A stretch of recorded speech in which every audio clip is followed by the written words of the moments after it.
बड़ा चोलिया में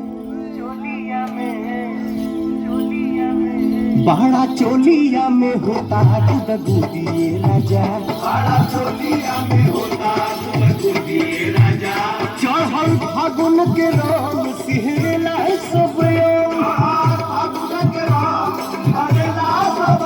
हमार भेल भइल चचा सारा बुधिए राजा। बड़ा चोलिया में होता गुदगुदिए राजा, बड़ा चोलिया में होता गुदगुदिए राजा।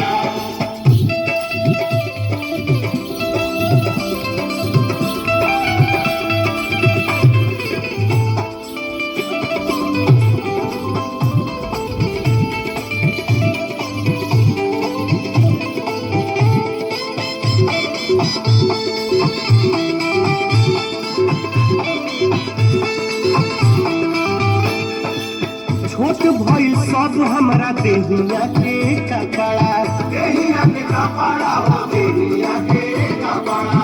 घर से निकल ले तो हो जाता लफड़ा, हो जाता लफड़ा, हो जाता लफड़ा। जल्दी गवन करावा अपना भीरी तू बुलावा, जल्दी गवन करावा अपना भीरी तू बुलावा। जाने कब तू होले बो हमर सुधी राजा।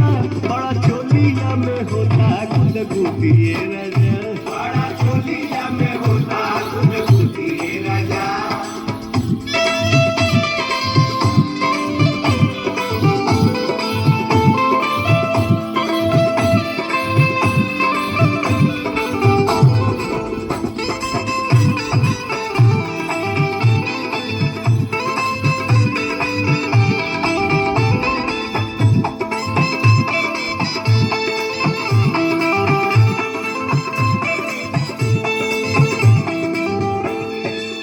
पवन बलमुआ तू करना नादानी, करना नादानी तू करना नादानी।